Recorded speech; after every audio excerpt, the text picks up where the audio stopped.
Right, good morning, welcome back. Okay, FoXDaWG 15 and right into it today with a little look at these. They've had a week now to cure and dry off. Well, cure isn't really the word because it seems that from what I read, this stuff doesn't cure properly until it's been heated on the bike, and that's not going to happen until they're back on the road in March. So for now, they're just drying and hardening off slowly. That means I'm going to be careful with them. And as I've said in the past already, I'm not going to put any of this black stuff back on the bike until I've got all of the old chrome that I'm going to paint off and got it all painted. So when everything's painted, I'll rebuild it all in one go, because the thought of putting that on the bike, then taking something else off to paint it and scratching it as you go, too much traffic in both directions, these will stay safely there till it's time to put them all back on. Now for now, I'm just going to leave them there. Happy with the finish, chuffed. Really, really happy. It's not the smooth finish that I thought it might be, but it doesn't matter because once it cures, it does change a little bit in its look, and I'll buff them up and they'll look fine when they're done. It is a completely different chemical paint, totally different to regular paint and to the tough black that I've been using, but it's good enough. It's satin black, it'll all look the same when it's on the bike, and I'm really happy with the outcome. So that's that for now. Now this particular video I'm going to do in 2 days as far as I'm concerned, but for you it's one video. That's because I've got late shifts this week, so I start work at 2 p.m. It's just coming up to 9:30 in the morning now, so I've got 3 meaningful hours that I can start taking off the remaining parts that I'm going to paint, get them off, get them on the bench, and then hopefully I've got a bit of time, start getting them scuffed up, ready to paint. And then tomorrow, as far as I'm concerned, I'll come in, do the next little bit, perhaps hopefully get them painted as well. And then that's even more stuff curing and drying off. And in the meantime that all this is going on, this mundane and slightly boring, repetitive stuff, yeah, that's the way it goes sometimes. In the meantime, the wheels are being built and they are imminent. So in the next week or so, I should have the wheels here, and then we really can start putting this thing back together, because I did say March that this will be on the road, and I intend, if I can, to try and make that happen. Who knows? I am in the hands of other people. When you send stuff out to be done, when you outsource stuff, you are in other people's hands very slightly. So there we are, that's enough chat. Let's get on with a little bit more strippage, ready for paintage. Let's go.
clean up. Okay, if you're going to do this yourself, I just want to give you this little tip if it helps you out.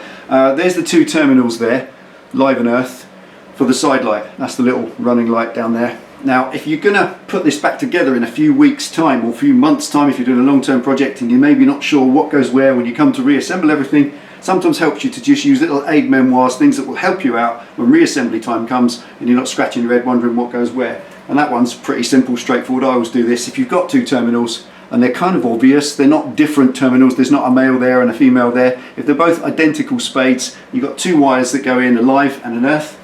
So take a little piece of black tape and then just bung that on the earth side like that.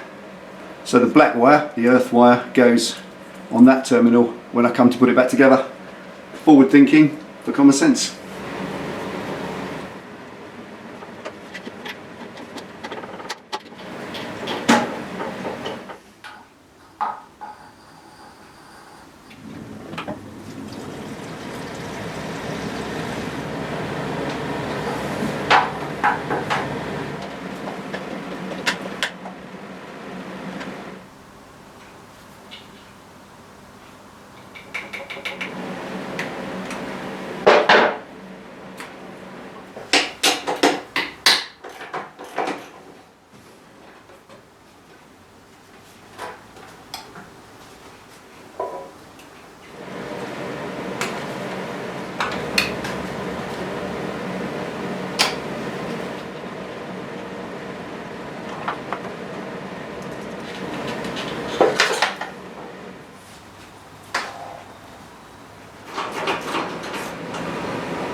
Right, there we go, another little heap done.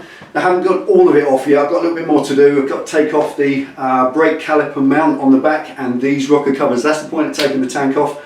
Always a messy job taking the tank off a big twin. You've got that link pipe across the front that always chucks fuel everywhere. Got it done without too much spillage and that's off out the way. That's now also cool. We strip it out completely and that's going away with the rear fender and the front one when I get it, because I'm not using the standard one, I'm going to use a different one because I'm fitting a completely different size wheel, so the original fender won't fit. But once the 3 pieces of steel are off, then they'll be ready to get wrapped and there's going to be a fantastic adventure. We're going to a company that's going to wrap the bodywork for us and it'll be probably 1 or 2 videos, something very interesting, and I'm going to hopefully learn how to do it myself, because that is to me a dark art. I'd love to learn how to do wrapping, so that's coming up in the future. But today we just get the tank off, and hopefully the last couple of bits of chrome will be the caliper bracket on the bottom there. That's okay, that just lifts off, but it's to these. This was the reason for taking the tank off. Going to get both rocker covers off. They're horribly corroded. They've got to be sanded back and painted satin black and put back in. Also that will de-blingify the engine that little bit more and tone it down just a little bit more if I can. And that's it, so that's it. Can't do more today, got to go to work. Join me in the second half of the video and I'll crack on and hopefully get all this off, everything I intend to paint on the bench, sanded back and ready for a big bad full paint job day coming up after that. So there we are, see you shortly. Remember drinking 100 proof misery. Now I'm older, ain't quite what I used to be. When people ask me, are you afraid to die alone? Well, I say you are. I died a long time ago. Well, I say you are. I died a long time ago. Well, I've been Willie playing on my car radio.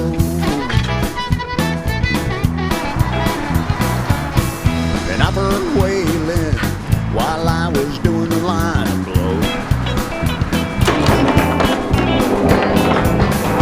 Seemed like yesterday was a long time ago.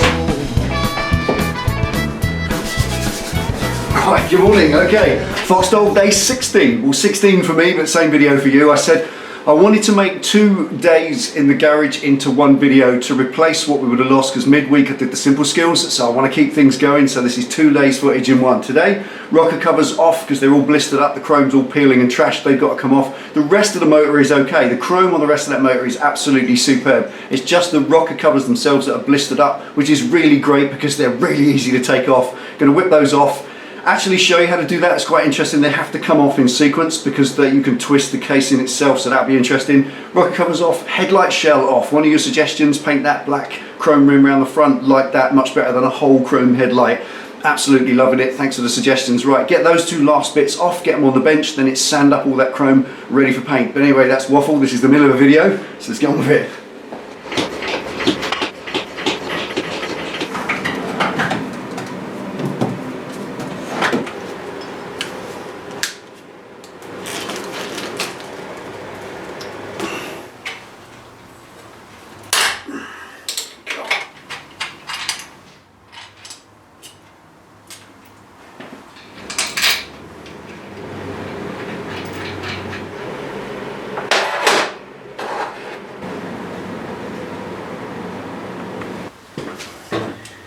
Okay, right, going to take the rocker covers off now. They've pickled up pretty badly. It's a general thing. It happens all the time with chrome rocker covers because they don't get cleaned properly up under there. You can't always get the water in there to wash them off. You end up with a collection of road grit and salt and stuff on them over the years. This is a 19, 20-year-old bike or whatever, and that is definitely a common occurrence. I would have left them if they were really nice chrome, not because I can't be bothered, but because I think they look all right. They're nice and that's okay. Didn't really want them black, but I've got no choice in this case. I'm not going to pay out to have them re-chromed because the same will happen to them in the future down the line. This is going to be a rider, not a poser, all the rest of it. So I'll just paint them black and that'll be absolutely fine. These are a big unsupported casing. They're a large flat area of aluminium cast metal, quite thin, and it's easier to distort them. So when you take them off, as well as put them on, they have to be released in sequence. We all know that when you put a casing on, you do the bolts up in sequence. That's pretty much, we all know that. But also, it's important to release them in sequence as well, because as you release the pressure on it, it can still distort. So the normal sequence, these are a 6-bolt rocker cover. That's extremely easy. Go across the center, 1 and 2, and then go corner to corner, corner to corner. That's the easiest way forward. We all know that. If it's an 8-bolt casing, it does get more complicated. There is a double stacked star pattern. It's across the center, then across, it's quite important to get it right. So if you don't know the exact sequence, it's always in the manual. Every manual you get, this is a Harley-Davidson Dynaglide models manual. This covers all the Dynas, and this motor is no different. I look in here, and there it is. They give not just the sequence, but a picture of it, the length of the bolts which go in which side, because they're longer one side than the other, and as well as that, on the other page, it will give you a doing up sequence, just in here. On that picture, it gives you the doing up sequence there, and the torque range that you put them to. And I say torque range because Harleys don't give specific torque settings. They'll give a torque range 12 to 14 foot-pounds, and that's put it somewhere between there. What's quite important is to make sure they're all the same within that range, but nevertheless it is a range, and that gives you it in the manual. Invest in a manual if you want. Obviously don't trust YouTube as your only source of information, and forums are even worse because there's always conflicting information and opinions, and people remember things differently from way ago. Everybody in this life, all us bikers, want to be helpful. We all want to reach out and help each other. We'll all give an opinion if we can, but it may not always be correct. The word of rule is always in the manual. So invest in a manual. One of these will cost you about 60 to 70 pounds from your Harley main dealer, but it's a worthy investment, it truly is. I've got 5 Harley manuals now, and I would not get rid of them. I asked a Harley tech once, if your workshop was on fire, what would you rescue first? And you know what he said? It wasn't the tools, it wasn't his snap-on collection, it wasn't all his tool diagnostic stations, none of that. So that's all insured. I'll just get new stuff and that'd do me a favour. Actually, it's the manuals. He had about 30 Harley-Davidson manuals going back to the 1950s. Some of them irreplaceable. And it's important because if you haven't got them, that's information that's lost forever. Manuals are like Bibles. You absolutely must have one. It's really important if you're going to work on the motor itself or even on the cycle parts of the bike. It just helps you every step of the way. It really does make it easy. With a manual, you can do anything. And trust me, even the top technicians use manuals. There's no shame in that at all. Anyway, shut up and get them off. Now when I release mine, I release all rocker covers a quarter of a turn at a time following the sequence. And the sequence on this 6-stud rocker cover is 1, 2, 3, 4, 5, 6. And you just learn that from the manual. And a quarter of a turn at a time in each. 1,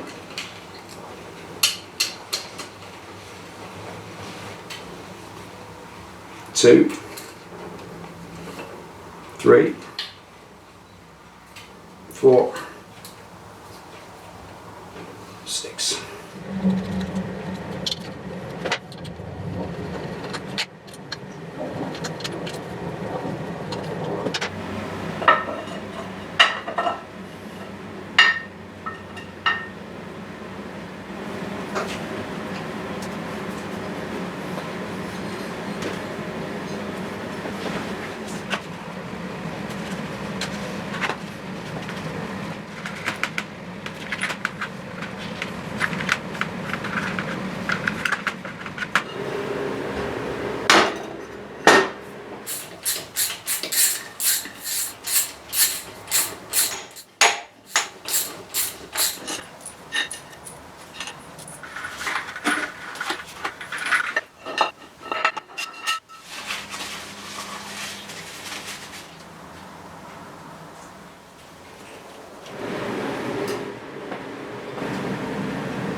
Right, there we go, all done. That's it, prepped, ready to scuff up. Now, I did quote with the local powder coaters, it would be lovely to stick that in a box, take it down and say, satin black please my little man.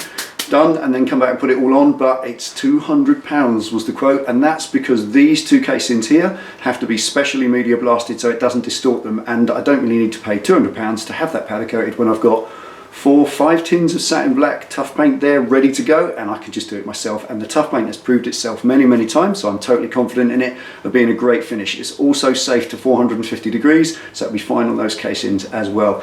So the next thing is to scuff all that up. So I'm going to make this the outro to the video. This is the last chat in this video. It's been a long 2 days to get to this point, because once that's all scuffed up, the atmosphere in here will be filled with fine atomized chromium, and I don't want that in my lungs. I did say last time it's dangerous, I can smell chrome, I better get out of here, and then I proceeded to waffle for 1.5 minutes, so I'm not going to do that this time. I've learned that lesson. As soon as I finish scuffing that up, put the grinder down, update the board with the respirator still on, and get out the door, seal it down, leave it 24 hours, and then later on I can come back and hoover up with the vac, get the whole place nice and clean, ready for paint. And I will paint that either in the next video or the one after. Probably the one after, because I'm quite excited because the wheels have finally arrived. They've got tyres on already, so I'm going to chuck the wheels in for a dry fit, just a test fit, and mock up and see what they look like, and that will start to give you a feel for the look of this bike when it's finished. So join us in the next video for the wheels, dry mock up, chuck them in, see what they look like, and then into some paint work. But for now, scuffage and get out the door. So let's get on with it. And that's putting it nicely. Well, I love the ladies and I love that old country guitar sound. I like singing a good old Hank Williams tune. When people ask me, are you afraid to die alone? Well, I've said it once, and I'll say it again, y'all. I say, wow, I died a long time ago. I say, wow, I died a long time ago. Oh, don't you know, let's go home, boys.